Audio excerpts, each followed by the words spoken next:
Alright, when things, metals, matter, anything, heats up, they usually expand.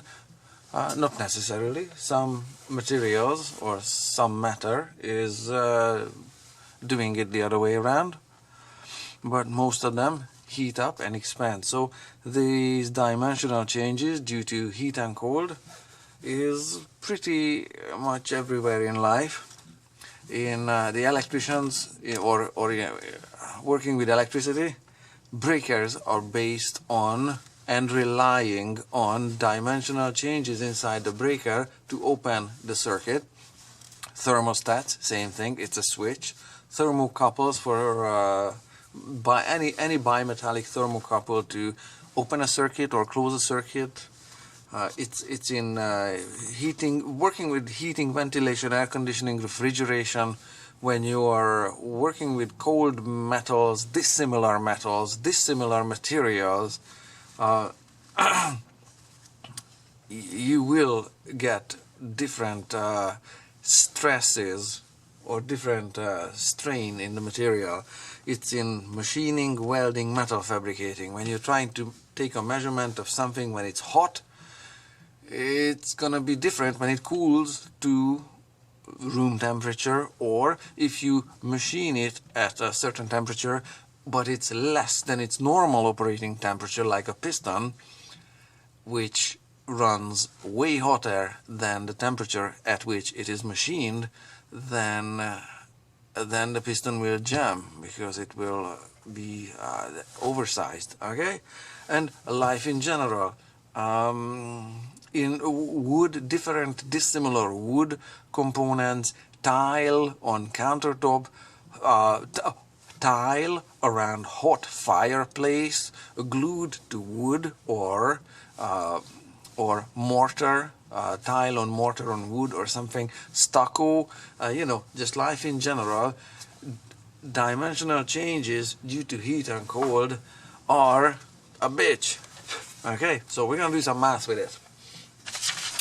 And for that math, you need this table here. On this beautiful table, which is full of numbers to delight you, we've got a coefficient of linear thermal expansion. Linear means along a line. Okay, there is also area and there is volume. Okay, those are different coefficients. So these ones are the linear coefficients. These ones are metric for Celsius, and those ones are Fahrenheit. Okay, and these numbers are not 22. This one is 22 times 10 to the power of negative 6. Welcome to numbers in scientific formation or format. Sorry. And the unit of measurement for these numbers is, well, this one says meter per meter for every Celsius. That means that 1 meter of, say, aluminum bar will expand 22.2 times 10 to the power of negative 6 meters for every Celsius of temperature increase. And every meter of aluminum will shorten or shrink by 22.2 times 10 to the power of negative 6 meters when it cools down every single degree Celsius. The same works with Fahrenheit, just this one is an inch per Fahrenheit, and that one is meter per Celsius. The good news about it, that these exponents are usually, well, okay, sometimes you can omit them. I'll show you when. And so you just have to work with 22, and it's a very easy number, but you have to be able to work with numbers in scientific notation. And the other thing is, meters is not the same as inches. And although 20 Celsius is the same as 68 Fahrenheit, and 10 negative 6 is 10 negative 6, meters are not the same as inches. Actually, the good news is, it doesn't have to be meters, it can be any length, as long as these numbers relate to Celsius. Okay, it can be millimeters, centimeters, decimeters, kilometers.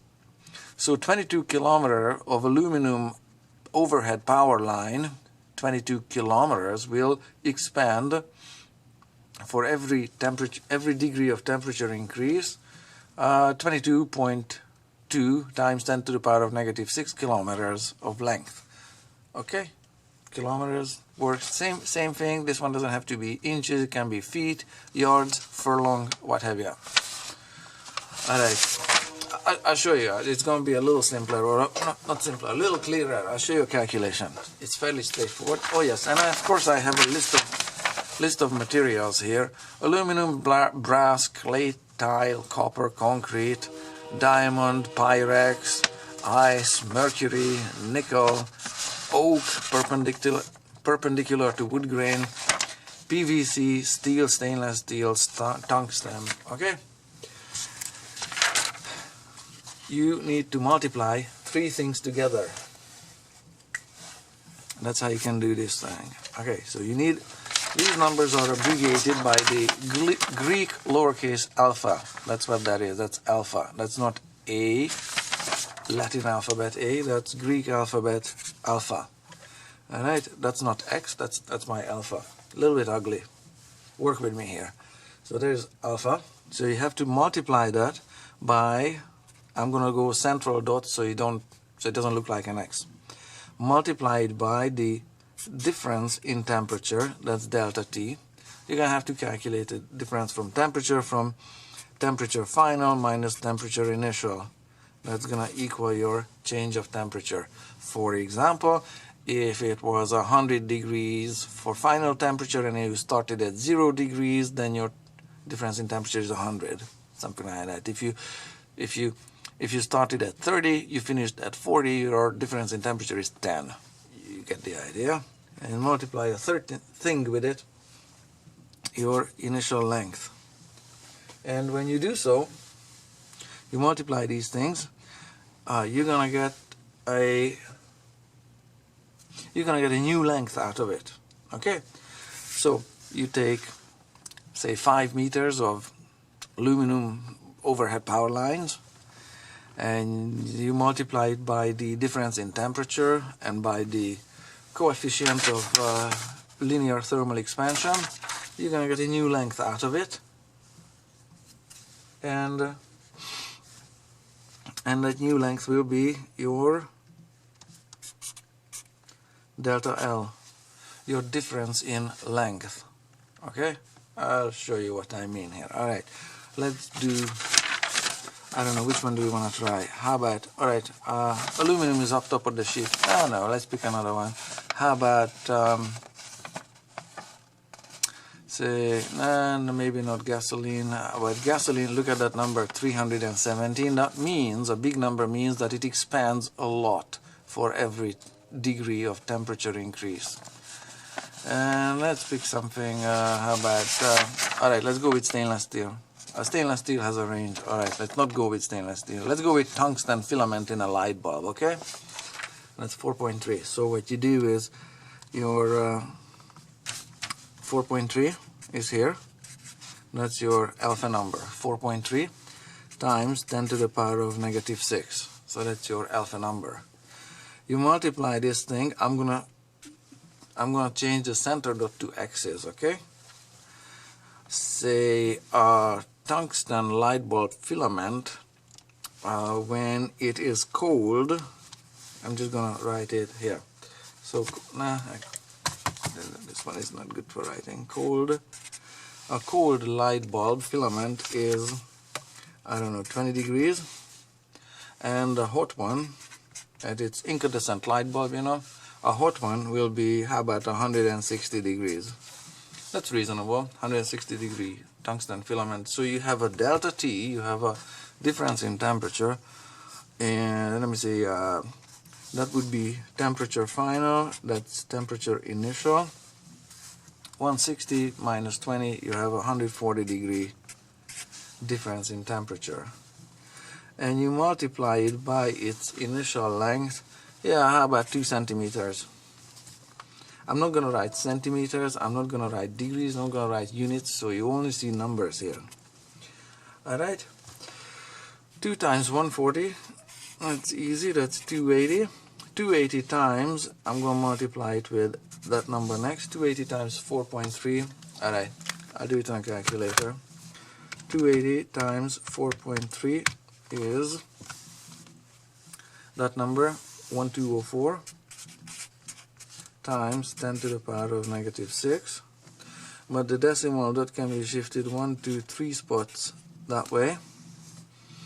So that means it's 1.204 times 10 to the power of, that's your difference in length. So that's going to be your difference in length. We're going that way, so it's to the minus, what was it, 3 jumps, so it's to the minus power of minus 3. So that means, and this one I'm gonna write in centimeter here so I don't forget it. So because this number can be rewritten without the scientific format, and it looks like that number.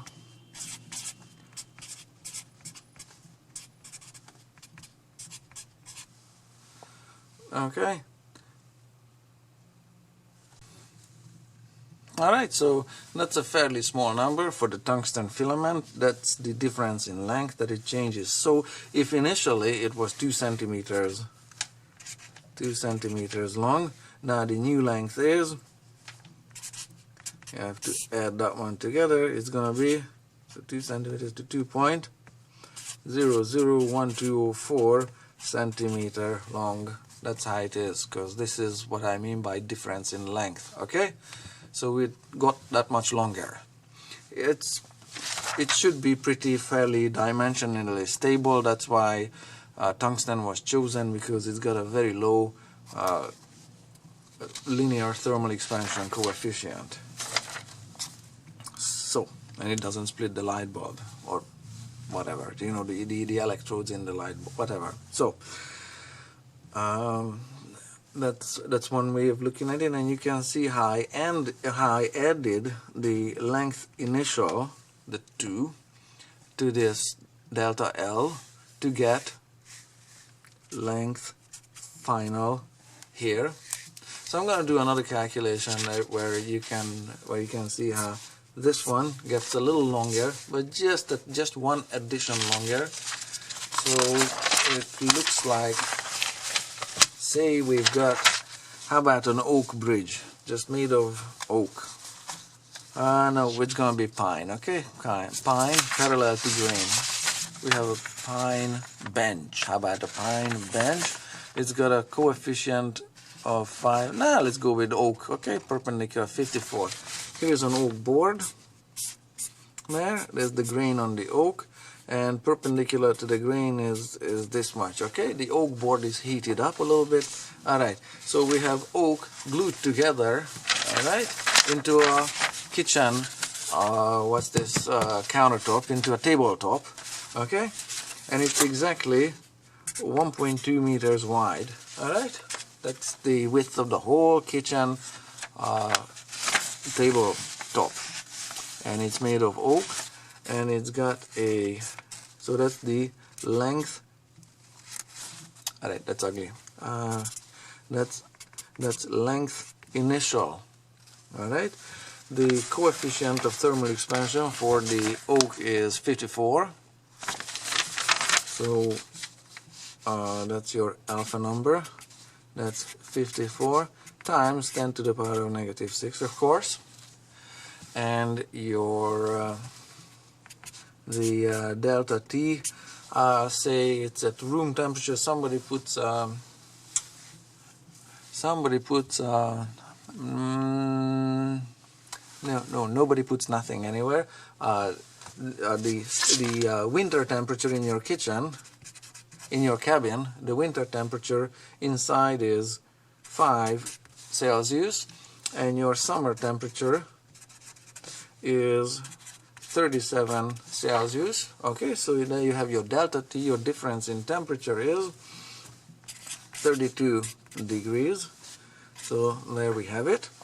And just we're going to calculate the dimensional changes across the table perpendicular to the grain on this oak tabletop, that's just on account of seasonal temperature changes. Alright, so there is, what else do we need? Yeah, we're good to go. Yeah, those are your three numbers. So what we're doing here to get a final length is we're gonna add to the initial length, we're gonna add to it this thing that we did, this alpha multiplied with the delta t multiplied with the length initial. Alright, so like I said, it's just one addition longer. It's gonna be super straightforward. Let's do this one. I'm gonna do what's inside the bracket first, so I'm gonna multiply, that's 1.2 times 32 times, what was it, 54 times 10 to the power of negative 6, but that comes last. So I'm just going to do it on a calculator, real casual here. 1.2 times, and that was meter, yeah, that's meters there. Okay, 1.2, so the result will be in meters. That's what I mean by, it can be centimeter, it can be anything. 1.2, and the same, you know, for Fahrenheit, whatever, whichever you're more familiar with, it doesn't matter. You can just, numbers are just numbers, but this is how they work. 1.2 times 32 times 54 equals that number. That's a 3.6 times 10 minus 6. That is just those three things multiplied together, and I'm gonna just simplify it. That's again 3 jumps going that way, so that's it is gonna be 2.07 times 10 to the power of negative 3, which is the same as 3 more jumps there. There's your decimal dot.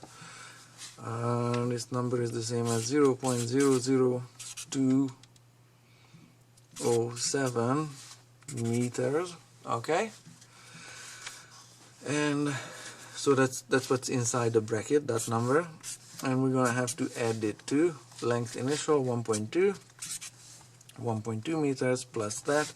We'll have a final length of 1.20207. That's your, yeah, 1.20207. Okay, that's the final answer, meters. Okay, that's the final answer for the width of the tabletop. So if in the winter it is, now I'm gonna switch to millimeters all of a sudden. Okay, if this 1.2 meters is 1200 millimeters, and you can, you know, millimeters are little guys, they are on the rulers. Let me see this one. Nah, those are inches. Alright, yeah, you get the idea. Millimeters. If the table is exactly 1200 millimeters wide in the winter, in the summer it's gonna be 1202 millimeters wide. So if you have metal screws in it from the underside, they're gonna split. That's why the countertops and these tabletops, especially the wood one, not the particle board, not the plywood, the real wooden ones, are mounted with expansion washers that look like this, with a, okay, they have a slot in them like so, and you put the screw there so it can move, you know, back and forth and expand in all directions. All right, so that idea is just coming from cabinet making. Okay, one last calculation. So one last calculation to make it just a little more complex, just the last one. Okay, it's not gonna get any more complicated than this when we just multiply these 3 things together. Now we multiply the 3 things and added one more, but just one more thing. And lastly, here is a 1/3 variant on this calculation. And this came up from a pipe that's steel, and it's got some fly ash in it. So this would be the hot side here. Inside is hot. Okay, Okay, and it's got some tiles, clay tiles, ceramic tiles, whatever tiles, lining with no gaps in between, but these tiles are lining the inside of the steel pipe. Say, and the pipe, it keeps, because it's an insulator, it keeps the pipe cold. Okay, and the fly ash or whatever is in it is hot. So the tile has a difference of temperature, say 100 degrees. I don't know, just measure it. You have to take measurements on site, accurate ones. And its alpha number is there. It was 5.9. How about 6? 6 is close enough. It's faster to write. And my length initial, I don't have one, because I'm looking for I'm trying to solve it for length initial to come up with an expansion joint distance that I'm happy with. Okay, and this is your delta L. So to solve it, when you multiply 3 numbers together to get a fourth one, how you work it the other way around is that you need this number, and this number to solve it for that one. Alright, super straightforward here with algebra. You have to pick a delta L. For example, you might want to, I'm just going to leave that one as is. So those ones are multiplications there. You have to research the material that's between the two and holding the two together. It can be a mortar, it can be an adhesive, it can be some kind of a glue, I don't know, but whatever it is, it has an elasticity, and that elasticity cannot be exceeded without the bond breaking. Okay, so I hope that makes sense. You have to find that number and say, given that number, maybe you determine that the maximum change of length or elongation that this can tolerate is how about 0.1 1/10 of a millimeter. Okay, so in this example I'm going to show you how it works with millimeters as well. So there is 3 numbers that are known. We're solving for that one. What it's going to equal to is 0.1 has to be divided by that. The 100 times 6 times 10 to the power of -6, because that's also there, will equal your length initial. Super simple. Now, just to make sure this one, there's no mistakes, the 0.1 is times by 10 to the power of 0. I'm timesing it by 1, so you can see that I'm going to do one amount of multiplication and division, and then another one between those two, so that 10 to the power of 0 is an invisible one, but it's there. So there's my calculator there. I got 0.1 divided by 600 equals that number. Oh mercy, it's got lots of little zeros in it. 0, 0, 0, 1, and then the 6 is repeating. Okay, so 3 zeros after the decimal dot. Alright, times 10 to the power of, let's work out the exponent, 0 minus -6, because it's a division, so 0 minus -6, that's plus 6, okay? So that is the length. To the, if you want, with this tile to be the adhesive or the glue, whatever, to only change its length by 1/10 of a millimeter, then the tile's length cannot, or the expansion joint should be that distance, length initial, that should be the distance they are apart. Okay, and this number is in scientific notation, so we can make it simpler. Well, we'll do it in a calculator. I'll show you how it's done. 0.000166666 times 10 to the power of 6 equals there 166.66666 is your length initial. So that means if that was millimeters, that's also going to be millimeters. So if you given the difference in temperature and the coefficient of linear expansion of the clay tile, if you want the clay tile to only change its length by 1/10 of a millimeter, then the clay tile should be 166 millimeter long, about yay long. Alright, so that's how this one works. You have to find a number. Sometimes where that your adhesive, you know, it's a limit, it's elastic limit, and then you get a length out of. Okay, for expansion joint, it doesn't have to be the tile's length. Maybe the tile is manufactured in 100 millimeter chunks. I don't know, just to make sure it curves and whatever. So something like that would be the idea. Alright, so that's how these calculations are done with these numbers to calculate dimensional changes due to heat, cold in machining, life in general, electrical stuff.